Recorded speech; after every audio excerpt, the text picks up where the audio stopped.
Okay, guys, so it never stops for guys Sako. The grind is always, whether it's coaching, whether it's selling soap, shipping soap, whatever, developing soap, new product lines, the whole deal. You were just in Kentucky last week. I was in Kentucky last week, yeah. What was going on there? National Duels. We entered a partnership with the NWCA. We're the official sponsor for college, high school, and all levels of wrestling in the United States now.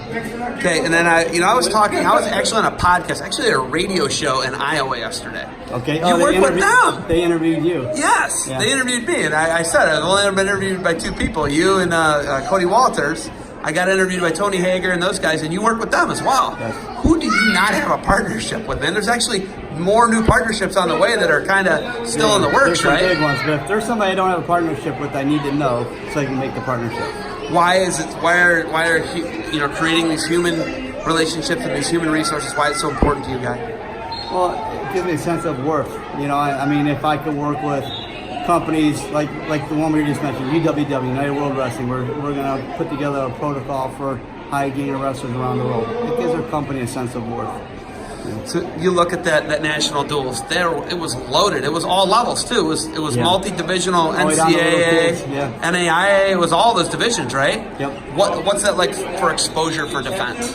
Oh, it's good. I mean, there's a lot of coaches that I actually don't know. I'm kind of traveling that D1 circle, but it was good to get to the D2 and D3 circle. I actually had some West Shore kids wrestling in that thing. I had 3 of them. Wow. So once again, multiple hats, right? Yeah. Multiple hats. So, speaking of balancing, there's so much you balance, right? Coaching, running a business, you're a retired police officer. It's incredible, but being a dad and a coach, what is that like? I know you've already done it once with Gus. We had a ton of success. Now you got a 40-pounder, right? Maximus. How old is Maximus? 5. He's 5. He won his first championship today, didn't he? He won the district. I feel bad for him though because I mean he's a coach's kid, which always extra pressure. But he's Gus's little brother. Those are some big shoes to fill. Yeah, no question. But you're there. I walk up and it's an injury time, and he's smashing the guy 9-0, right?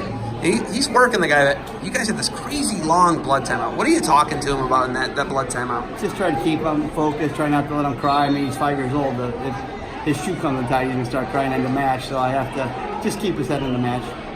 You're starting to run events, man. You had the Defense Soap Duels, huge success. One of the toughest tournaments, duel-wise, one-day tournament. It's the toughest in the country. I don't think there's any question.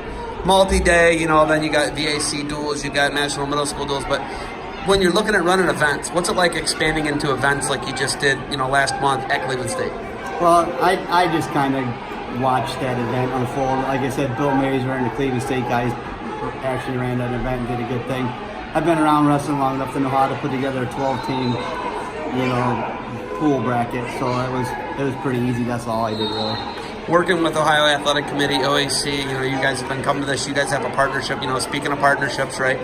What's it like working with these guys at OAC? Oh, they don't get any better. I mean, they're actually like one of the first major partnerships we ever had. And I would never think of going any place with that where they're not. I mean, they're fantastic. All right. What between here and there? How many of these districts? There's 8 of these total. This is the first one for grade school, and then I think there's 8 more junior high. How many of those are you going to go to? I'm not sure. I'm in Tulsa next week. I think I leave Wednesday for Tulsa, so I won't drive the box truck 18 hours. It's horrible. But I'm being in Tulsa, and then when I come back, we'll probably take a look at the schedule. We're going to miss Thomas Worthington this week, I think.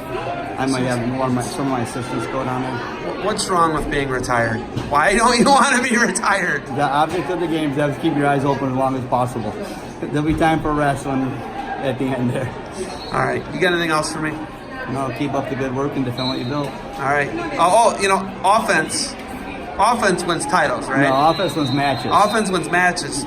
Defense keeps you on the mat. Keeps you on the mat. Okay, that's I use defend what you built. Defend what you built's the one I like to use. Those guys on the radio show use the other one. That was the original one, and that's our roots are wrestling, so it's very wrestling oriented. The marketing departments and stuff like defend what you built because people can relate to that. I mean, guy, come on, read your shirt right now. Read your shirt. It's the easiest one to use too, right? And everybody can relate to that. Hey, I worked hard. I don't want to screw it up. Defend what I built. Big deal. All right, hey, thanks for the time. Safe travels back to Vermillion, and it's always good catching up with you. Yep, thanks, Deb.